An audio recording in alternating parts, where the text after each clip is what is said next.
friends, and welcome to today's video.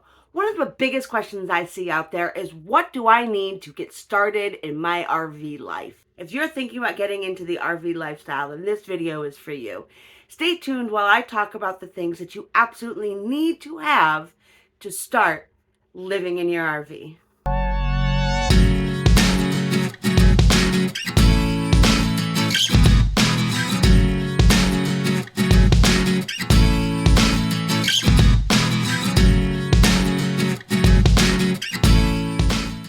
Now, I'm not going to talk about things that you might want, right? Because we all have different desires, right? Are you a master chef? So maybe you're going to take a few more gadgets in your kitchen. Maybe you're a gamer, so you want to set up an office or your game system a little bit differently. Maybe you just like to read and you need a place for a lot of books. Everybody's got different hobbies. Everybody needs different creature comforts. I just want to talk about what you absolutely need to safely and efficiently run your RV or motorhome. Let's start with the basics. Power. You have to have power in order to operate anything in your RV. All RVs and motorhomes will come with batteries. These are marine batteries. So those batteries will run your slides, your lights, your jacks, your furnace, and potentially your refrigerator if you have a 12-volt refrigerator. Not everybody does. But if you want your outlets to work so you can make that coffee in the morning or watch your television, then you need a little bit extra power. All motorhomes will come with an outlet and a power cord so that you can plug into what is called shore power. Mine is 50 amps. Yours might be different. This will allow you to run everything in your RV. There are two things that you're going to need to go along with this. The first thing is what's called a dongle. Your dongle is what allows you to change your plug from either a 50 to a 30 amp or a 30 to 50. Now you might say, well, why do I need that? I'll just constantly plug into where I am. Well, if you plan to travel, there are a couple of things. One, let's say you have a 50 amp and you go to a campground and all the 50 amp sites are taken. Now you have to use 30. Or I've also been in some campsites where one of the receptacles is not working, but the other one is. So I use my dongle to plug into that. So you will absolutely want to have yourself a dongle on hand. The other thing you will need is known as an EMS, or an electrical management system. Now, some people will just get a surge protector and say, that's it, I'm done, that's all I need. Wrong. I am here to tell you, get yourself an EMS. An EMS does more than just surge protect your RV. So it does more than just protect you from lightning strikes or overpowers. It also monitors for low voltage, ground faults, and several other items that you will need to protect your RV. Yes, they can be a little pricey at a couple $100, but it is well worth it to get one of those and protect your RV. What if you're somewhere where you don't have power to plug into? What are your other options? Well, your first one is a generator. Motorhomes will come with a generator while an RV will not. So what's the difference between a motorhome and an RV? Well, a quick way to think about it, motorhome has the motor and the home. It's one that you drive. Where an RV is usually something that you tow behind you. So you have a different vehicle and you tow it. If you want more information on the difference between the various types of motorhomes and RVs out there, check the other video that I have linked below. But what if you don't have a built-in generator? So you're going to need that little extra wattage to help run those items that you want to run. Of course, you can get yourself an external generator, and the majority of these will run on gas, some perhaps on propane. If you don't want to carry around a large generator, another option would be for solar. Solar is fantastic. You can just attach it directly to your rig. You don't have to worry about it.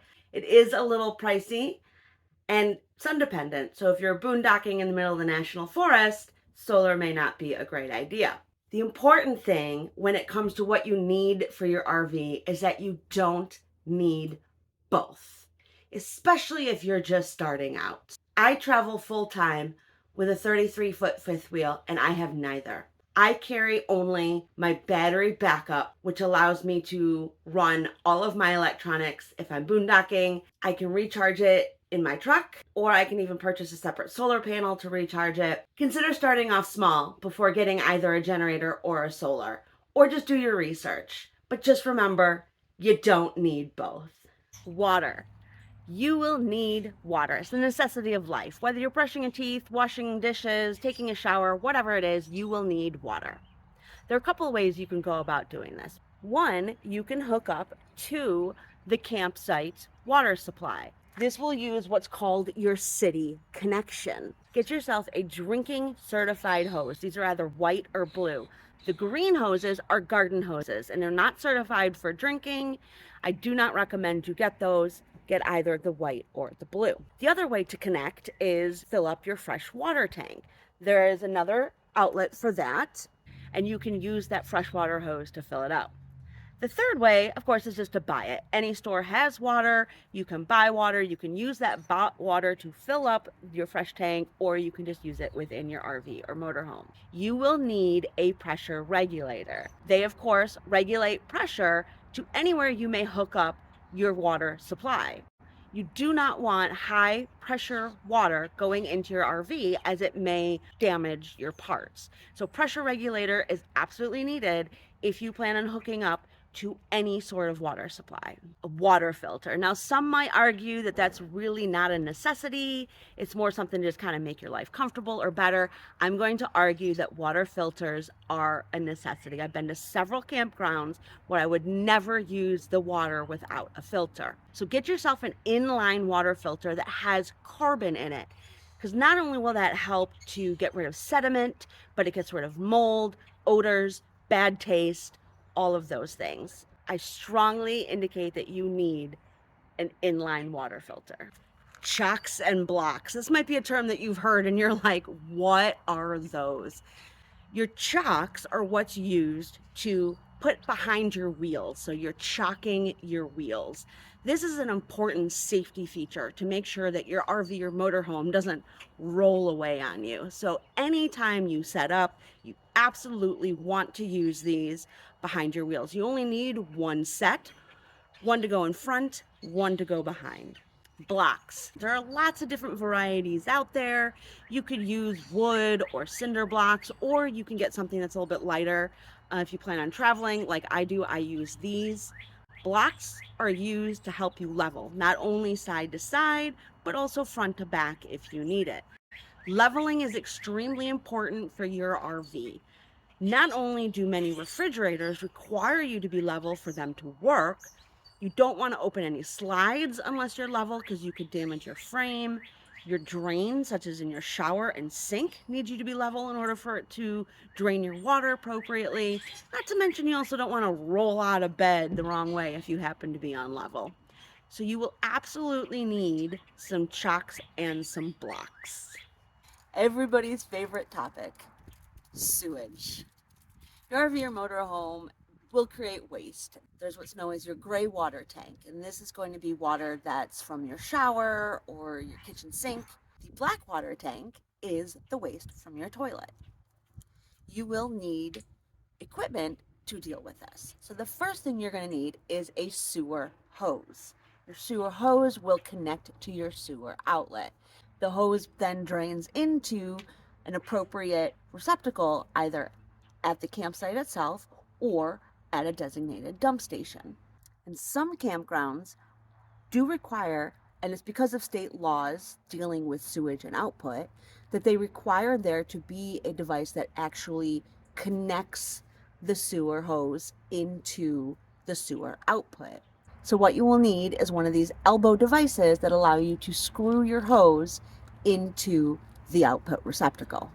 One of the more frequent questions when it comes to the sewer is how much sewer hose do I need? Every campground that you stay at, whether it's a state park or a privately owned, will have the sewage output either in the middle of the campsite or towards the back. I've yet to see one where it's up towards the front. So what you need will be dependent on your particular RV's sewer outlet connection location. For example, so mine is located in the center of my RV.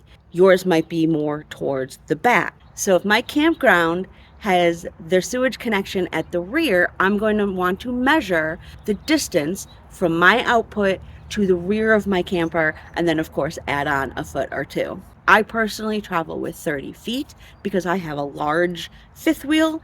You may not need as much. Another big conversation piece is, what tools do I need?